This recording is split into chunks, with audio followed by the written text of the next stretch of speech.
Shalom and good morning everyone. ఈ దిన కృపావాక్యం చూసుకుందాము. ఎలోహిం బిడ్డలారా, యెషయా గ్రంథము 55:7 యెహోవా వైపు తిరిగిన ఎడల ఆయన వారి యందు జాలిపడును. నిజముగా భక్తిహీనులు వారు ఆయన మార్గములను అనుసరించినట్లయితే, వారి త్రోవల్లో వదిలిపెట్టి వారు భక్తులు అయినట్లయితే, సో వారి మీద ఆయన జాలి పడతాడు.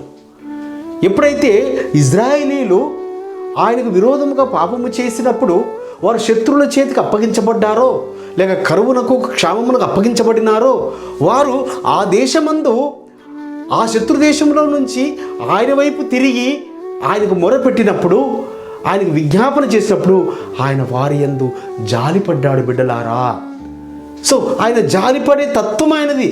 జాలిపడడానికి వేగిరపడేవాడు. జాలిపడి వారి శత్రువుల నుంచి, ఆ శత్రువుల బారి నుంచి మళ్ళీ విడిపించి, వారిని ఆ కరువు కాటకాల నుంచి విడిపించి, వారికి సర్వ సమృద్ధినిచ్చి వర్ధిల్ల చేశాడు. చూడు, అలనాడు బబులోను దేశంలో నెబుకద్నెజర్ రాజు ఏవైతే మరి వారిని ఆక్రమించుకుంటే, తర్వాత కోరేషు రాజు ద్వారా మందిరము కట్టబడేటట్లుగా, సో ఎంత జాలి చూడండి ఆయనది. సో ఆ మందిరాన్ని వారి యొక్క అతిక్రమాలను బట్టి, వారి భక్తిహీనతను బట్టి మందిరాన్ని పడగొట్టించింది ఆయననే. మళ్ళీ వారు ఆయన వైపు తిరిగి ఆయన మొరపెట్టినప్పుడు వారి యందు ఆయన జాలిపడి వారి ఎడల అద్భుత కార్యములు చేశాడు, ఆశ్చర్య కార్యములు జరిగించాడు. కోరేషు రాజు ద్వారా మందిరాన్ని కట్టించాడు పరలోకపు తండ్రి. సో మందిరాన్ని కట్టించడమే కాదు, అక్కడ మళ్ళీ వారిని ఆ పాలు తేనెలు ప్రవహించే దేశమునకు వారిని ఆ 70 సంవత్సరాలు ముగించిన తర్వాత వారు ఆ చెరలో నుంచి వారు మళ్ళీ ఆయన రాజ్యమును స్వతంత్రించుకున్నారు, ఆయన రాజ్యము చేరుకున్నారు. కాబట్టి బిడ్డలారా, మన ఎడల కూడా జాలిపడివాడు మన నజరేయుడైన యెహోవా మెస్సీయ. మనం ఆయన వైపు తిరిగినప్పుడు, ఆయన మార్గములను అనుసరించినప్పుడు, ఆయన త్రోవలలో నడిచినప్పుడు, మన ద్వారా ఆయన మన జీవితాల ద్వారా ఆయనకు మహిమ వెళ్ళినప్పుడు, ఘనత వెళ్ళినప్పుడు, సో పరలోకపు తండ్రి మన మీద జాలి పడతాడు, మనల్ని వర్ధిల్ల చేస్తాడు.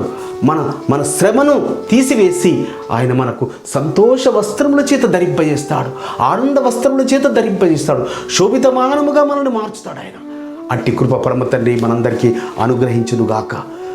ప్రార్థన చేసుకుందాం. పరిశుద్ధుడైన తండ్రి, అబ్రహాం, ఇస్సాకు, యాకోబులు, ఎలోహిం, అవును నాయన, నీ జనులు మళ్ళీ నీ వైపు తిరిగినప్పుడు మీరు జాలిపడేవారు.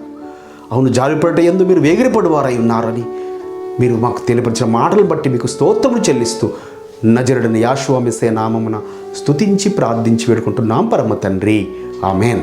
మన పరలోకపు తండ్రియు, మన రక్షకుడును, విమోచకుడును, నజరేయుడైన యెహోవా మెస్సీయ వారి దివ్య సముఖం నుంచి మీకు, మీ కుటుంబాలకు, మీ వంశాలకు శాంతి, సమాధానం, కృపయు నిరంతరము నిలిచి ఉండునుగాక. ఆమేన్.